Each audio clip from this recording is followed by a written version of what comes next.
विनीता भूतोरिया, जिन्होंने 40 की उम्र में फिटनेस की दुनिया में अपना कदम रखा और केटलबेल को अपना जुनून बना लिया। अपने अविश्वसनीय दृढ़ संकल्प और कड़ी मेहनत से उन्होंने ऑस्ट्रेलिया में केटलबेल विश्व चैंपियनशिप में स्वर्ण पदक जीतकर भारत का नाम रोशन किया और CMS मास्टर ऑफ स्पोर्ट्स की उपाधि हासिल की। 2025 की शुरुआत में ही इटली में विश्व चैंपियनशिप में उन्होंने रजत पदक भी जीता। हम आज उनसे उनकी प्रेरणा यात्रा, चुनौतियों और भविष्य की योजनाओं के बारे में जानेंगे। नमस्कार दोस्तों, मैं हूं करिश्मा और आप देख रहे हैं युवा शक्ति न्यूज़, हर खबर पैनी नज़र। दोस्तों, ऐसे तो आपसे हमेशा ही मशहूर हस्तियों से मुलाकात करवाते रहते हैं, पर आज जो हमारे साथ है वो किसी पहचान की मोहताज नहीं है। इन्होंने महिला सशक्तिकरण का एक उदाहरण प्रस्तुत किया है समाज को। इन्होंने 40 साल की उम्र में, जिस समय लोग ये सोचते हैं कि अब जीवन में बचा ही क्या है, उस समय इन्होंने अपनी जीवन की शुरुआत की है। हमारे साथ है विनीता जी। विनीता जी, आपका युवा शक्ति में बहुत बहुत स्वागत है। थैंक यू सो मच हमको चूज़ करने के लिए। विनीता जी, आप ये बताइए कि कुछ आपको इंजरीज हो गई थी जिसके बाद आपने ये सोचा कि अब सेहत पे ध्यान देना चाहिए, तो किस तरीके से आपको इंस्पिरेशन मिली और किस तरीके से आप ये एथलेटिक्स में आई, इसके बारे में थोड़ी जानकारी दीजिए। मेरे 2 बेटे हैं। बच्चे होने के बाद में थोड़ा बैक इश्यू होने लग गया और इतना हेल्थ पे ध्यान हम लोग लेडीज़ लोग देते ही नहीं हैं, सिर्फ बच्चों पे, फैमिली पे। जब मैंने बच्चों को हॉस्टल भेजा उसके बाद मेरा बैक में प्रॉब्लम्स बढ़ गया था। तो जब मैंने थेरेपिस्ट को दिखाया, उन्होंने बोला कि आपको अभी स्ट्रेंथ ट्रेनिंग की बहुत ज़रूरत है, तो आपको जिम में स्टार्ट कर देना चाहिए। मैंने अपना जिम स्टार्ट किया। जिम में मैं रिहैब चालू की। रिहैब में मैंने मेरी स्ट्रेंथ मैंने स्टार्ट किया। तो वहीं पे उस समय केटलबेल इंट्रोड्यूस हुआ। केटलबेल रशिया का नेशनल गेम है।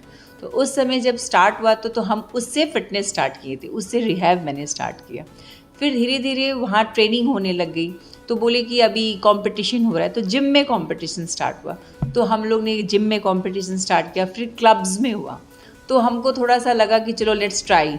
तो फिर हम लोग ने क्लब्स में स्टार्ट किया। क्लब्स में करने के बाद जब थोड़ा प्रोग्रेस होने लग गया तो हमारे ट्रेनर्स बोलने लगे कि क्यों ना तुम लोग एशिया ट्राई करो। फिर हम सिंगापुर गए, मलेशिया गए, बाली गए। तो हमारा एक्चुअली हम लोग ग्रो कर रहे थे, मतलब हम लोग कंपटीशन को अच्छे से ले रहे थे, कर पा रहे थे। तो मेरे को लगा कि आई थिंक हमको और आगे जाना चाहिए। फिर मैंने बहुत सीरियसली इसको ट्रेनिंग किया। तो फिर मुझे पता चला वर्ल्ड चैम्पियनशिप में भी इसको खेल सकते हैं। तो फिर मेरी इच्छा थी, तो मैंने अपने हस्बैंड को बोला कि मुझे खेलना है।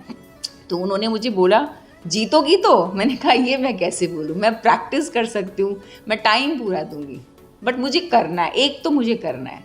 फिर मेलबर्न में कंपटीशन हो रहा था 2019 में। हमने कंपटीशन के लिए हम गए थे, मेरे हस्बैंड मुझे लेके गए कि चलो ठीक है। फिर वहाँ मैं कंपटीशन खेली और मैंने CMS लिया, कैंडिडेट ऑफ मास्टर स्पोर्ट्स। वहाँ से मुझे ऐसा लगा कि अब हमको लग रहा है हम लोग जब चाहते हैं तो हम लोग बहुत कुछ कर सकते हैं। It's all in your brain, mind. हम मेंटली अगर हम रेडी है तो फिजिकली हमको कोई नहीं रोक सकता है। बिल्कुल। This is my journey. मैंने वहाँ से स्टार्ट की और आज मैं इटली में कंपटीशन खेली हूँ 7th को। वहाँ पे भी एक मैंने CMS लिया, एक मैंने वर्ल्ड चैम्पियनशिप में सिल्वर मेडल जीता है। तो this is my journey till now. तो भारत के लिए पदक जीतना ये अपने आप में बहुत गर्व की बात है। तो ये जीतने के बाद आपको क्या महसूस होता है, कैसा महसूस होता है और आगे क्या करना चाह रही हैं? देखिए, आप अगर बाहर जाके आपका फ्लैग आपको दिख रहा है और आपके नेशनल एंथम्स वहाँ पे हो रहे हैं और आप वहाँ जीत रहे, इंटरनेशनल लोगों के बीच में, स्ट्रॉन्ग लोगों के बीच में अगर आप खेल रहे हो और आप जीत रहे हो, तो आप खुद सोचिए ना क्या फीलिंग होती होगी उस समय। आपके हाथ में फ्लैग और नेशनल एंथम, तो मतलब वो फीलिंग ही आप एक्सप्रेस भी नहीं कर सकते हो, एकदम ही अलग फीलिंग होती है। तो मेरी फीलिंग ऐसे कुछ बहुत डिफरेंट थी जब मैंने ये जीता था। तो इसमें आपके परिवार का, बच्चों का कैसा सपोर्ट रहा, ये थोड़ा बताइए हमारे दर्शकों को, क्योंकि महिला दर्शक भी हमारी देख रही होंगी, हमारे ये आपका इंटरव्यू देखेंगी। तो महिला दर्शकों को आप ये बताइए कितना चैलेंज रहा फैमिली के साथ जुड़ के जो है एक एथलीट बनना, और इसमें क्योंकि इसमें काफ़ी समय देना पड़ता है, प्रैक्टिस काफ़ी करना पड़ता है, तो वो कैसे मैनेज कर पाई? फैमिली ने एक्चुअली बहुत सपोर्ट की। जब तक फैमिली का सपोर्ट नहीं होता है ना, आप कुछ भी नहीं कर सकते। मेरे हस्बैंड एक्चुअली वो तो मेरे बैकबोन रहे, हमेशा करना है और तुमने कुछ नहीं किया, और करो। उसके लिए एक्चुअली हमको yoga, swimming, even diet control सब कुछ करना पड़ा और मेरा बहुत सपोर्ट रहा, क्योंकि जैसे बाहर सोसाइटी में भी अपने को जाना आना बहुत पड़ता है। तो मैं बोलती थी कि 6 मंथ्स का टाइम मुझे देना होगा, तो ही वॉज ऑलवेज हाँ ठीक है, क्या करना है करो, जो करना है करो, बस तुम इसमें डेडिकेशन लो ना, बस तुमको मुझे फर्स्ट होके दिखाना है, उनका यही रहता था। तो मुझे लगता है नो आई विल डू। बच्चों का भी बहुत रहा साथ, बच्चों ने तो मतलब I think my kids are proud of me कि मम्मी अगर आप ये कर रही हो तो उनको बोलता है, मेरे को तो शर्म भी आती है मम्मी, हम लोग को भी कुछ करना चाहिए। तो मतलब they are really very supportive और हमेशा मतलब ऐसे रहते हैं कि अच्छा मम्मी नेक्स्ट क्या। उनको पता है कि शी इज़ वेरी डेडिकेटेड, तो हमेशा मेरे साथ ही रहते हैं कि चलो ठीक है, आपको ये नहीं करना मत करो, आप अपनी चीज़ों में वो रखो। तो they help me a lot in every step.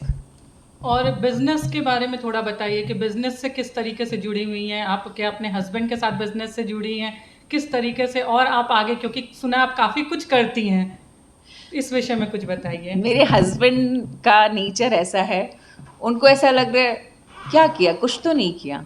Athlete ठीक है, तुम एथलीट हो, तुम घर पे और क्यों टाइम ऐसे बैठी हुई क्या कर रही हो, टाइम वेस्ट क्यों करना है, तुम ऑफिस आओ।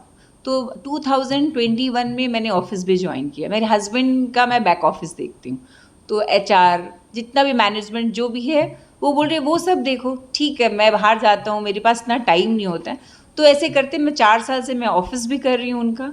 मैं इस बीच मॉर्निंग में मैं थोड़ा अर्ली उठती हूँ, उठ के मेरा सबसे पहला काम है मैं पहला प्रैक्टिस करती हूँ।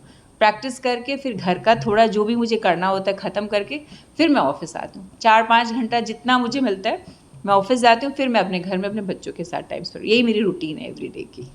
तो कभी आपको थकान महसूस नहीं होती, कभी आप ये नहीं सोचती कि अब ब्रेक लिया जाए, क्योंकि एक उम्र के बाद लोग सोचने लगते कि अब इनिंग खत्म होने आई है, अब थोड़ा ब्रेक ले लेना चाहिए, और आप ब्रेक के समय में काम कर रही हैं, तो ये आप कैसे कर पाती हैं? क्योंकि ये बहुत चैलेंजिंग भी होता है और हमारे दर्शकों को बहुत इंस्पायर भी करेगी आपकी ये स्टोरी।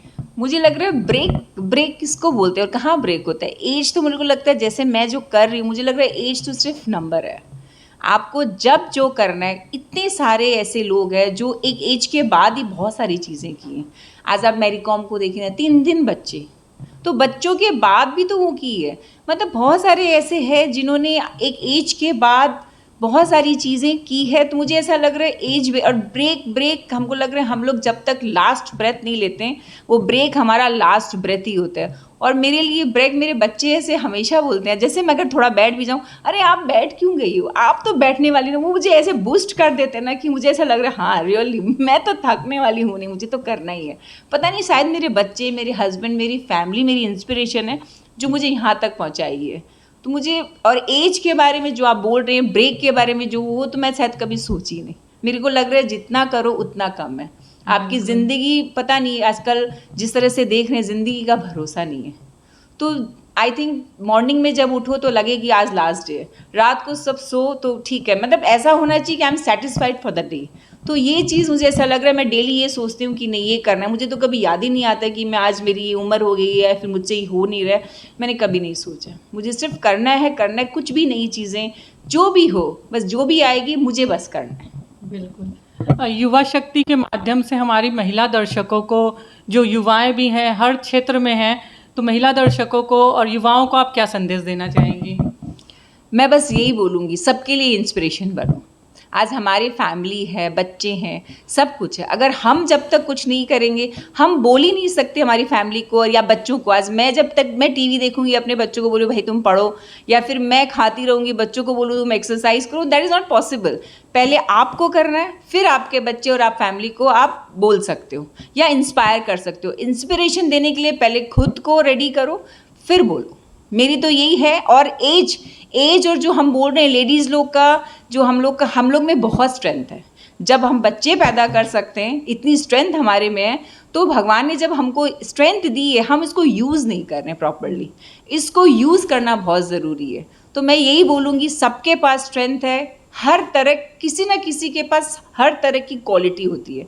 हमको वो देखना है, यूज़ करना है, अपने पैशन को निकालना है। बच्चे, फैमिली इज़ इम्पॉर्टेंट, बट अपने आप को भी देखना इज़ मोर इम्पॉर्टेंट।